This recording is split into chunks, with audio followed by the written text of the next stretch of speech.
За дараагийн бодлого нь векторын бодлого байна. За энэ бодлогыг яаж бодох вэ гэхээр 2 асах 4 тэгээ 3 гэдэг юмар орлуулан бодох хэрэгтэй байгаа. За энэ үрээ бодоод энэ хасах 3 алтан дотор 6 8 тэг гэд энийгээ яг ингээд бодоод гаргаж ирэнгүүт хасах 18 тэгээ хасах 24 тэг гэдэг энэ хариу гарч ирсэн байна.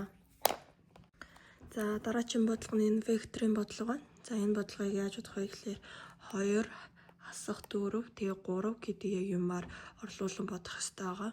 За энэ үрээ бодоод энэ хасах 3 алтан дотор 6 8 тэг гэд энийгээ яг ингээд бодоод гаргаж ирэнгүүт хасах 18 тэгээ хасах 24 тэг гэдэг энэ хариу гарч ирсэн байна. За дараагийн бодлогыг яг яаж бодох вэ гэхээр за энэ асуултан дээр нь гэвэл баахан тоо өгөгдөөд би тэгээд энэ тэр тоонуудыг юм навчин систем рүү оруулах гэсэн байсан. За би энэ ял хэдий оруулсан байна. За тэрийг яг яаж оруулах вэ гэхээр тэр тооныхоо уртлын цифруудыг ингэж дугаарлан бичсэн байгаа. За энэ жишээлбэл 12, 18, 21, 24 жишээлбэл ийм тоонууд байсан байгаа. За мод нь юу гэхээр хамгийн их давтагдсан давтамжтай тоо. За энэ дундаас харахад хамгийн их давтамжтай тоо нь гэвэл 3-аас ингээд 35 гэж харагдаж байна. Энэ ягаад гэвэл энэ 5 нь 3 удаа давхагдсан байна. Тиймээс 35 гэдэг нь мод нь байна. За дунджийн хэрхэн болсон бэ гэхлээр энэ бүх тоонуудаа бүгдийг нийлээд хэдэн ширхэг байгаа тоондоо хуваагаад 35.1 гэдэг хариу гарсан байгаа. За далайц нь яадаг вэ гэхлээр хамгийн энэ дундаас хамгийн их байгаа тоог хамгийн бага байгаа тоогоос хасдаг. За энэ жишээлбэл 59-өөс 12-ыг хасаад 47 гэдэг хариу гарсан байна. За дараагийн бодлого нь болохоор энэ тригонометрийн бодлого байна. За энэний бэг бодъё. За энэ яаж бодох вэ гэхээр энэ 2203 хасах 6 үржих нь 360 градус. За энэ гурваа яг ингээд бодонгууд 45 гэж орж ирээ.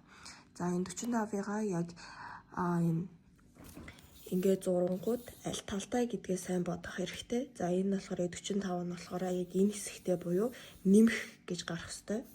Нэмэх гэж гарна.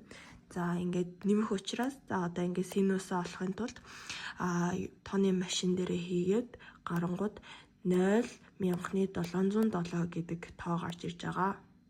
За энэ нэгэн аг яаж бодох вэ гэхээр за энэ томьёо маань ингээд өгөгдсөн байна. За 6n нэмэх нь 3. За энийг ярина бол эхний 1 2 3 4 5 гэдэг юм 5 эхний 5 гишүүнийг олох хэрэгтэй байна.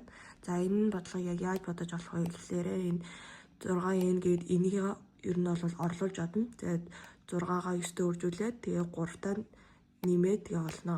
За тэгэнгүүтээ энийг бүгдийг нь ингээд ер нь бол энэ томьёонд орлуулаад бодчих юм байна.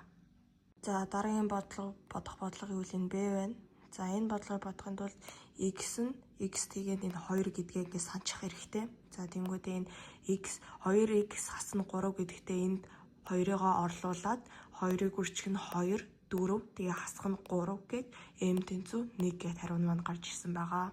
За дараагийн бидний бодох бодлого бол энэ 7-оос хасах нь 2x. За тэгээд m тэмдэг тэгээд 4x нэмэх нь 10 гэдэг бодлого байна. За энэ бодлогыг бодохын тулд энэ бүх тоонуудаа энэ тгийнхаа эсрэг талд нь гаргах хэрэгтэй. За ингэж гаргангуудаа бүгдийг нь яг нийлүүлээд ингээ хариу нь болохоор хасах 6x тэгээд их багын тэмдэг тэгээ 3 тэнгүүдээ x-ийн их багын тэмдэг болоод тэгээд хасах 2-ны 1 гэдэг хариу гарсан байгаа.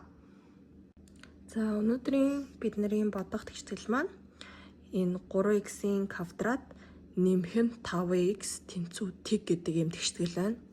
За энэ тэгштэлийг яг яаж бодох вэ гэхээр дискриминантын томьёонд орлуулна. За энэ нь болохоор 2a-гийн хасах b нэмэх хасах язгуур дор b-гийн квадрат хасах 4ac гэдэг томьёотой. За тэр томьёогийнхэн дагуу ингэж орлуулан бодсон байна. За тэрний хариу нь x1-ийн тэг гэдэг хариу гарсан. x2-ийн 3-ны 5 буюу 0.6 гэдэг хариу гарчээ. Дараагийн бодох бодлого нь болохоор ийм системик тэгштэл байна. За энэ тэгштэлийг яаж бодох вэ гэхээр x юм уу y-ийнхаа нэг утгыг олно. За энэ бодлогын хувьд гэвэл яг x-ийнхаа утгыг олсон байна. За энэ хоёр тооныхоо яг нэгийг аваад энийг авангуудаа x-я тэнцвүүгийнхаа урд нь гаргасан. За тиймүүдээ энэ x-с хасах нь y тэнцүү 2-оо энэ хасах нь тэнцүүгийн тэмдгийнхаа ард гараад ирэхээр нэмэх болоод хувираад x тэнцүү y-ийн нэмэх 2 гэдэг энэ томьёо гарч ирсэн байна. За энэ нь болохоор яг энэ квадратаасаа гаргахын тулд ингэж гаргаад тэгээд y-ийн квадрат нэмэх нь 4 y нэмэх нь 4 хасах нь 2y квадрат. За ингэж гаргаж бодоод ингэж хариу маань гарч ирэнгүүтээ яг ихэнд бодсон энэ яг гарч ирсэн томьёонд орлуулад энэ x-ээр нэмэх нь 2 тэнцүү 5, 1 дээр нэмэх нь 2 тэнцүү 3 гэдэг хариу маань гарч ирээд 5-ын 3, 3-ын 1 гэдэг энэ хариу маань ингэж гарч ирсэн байна.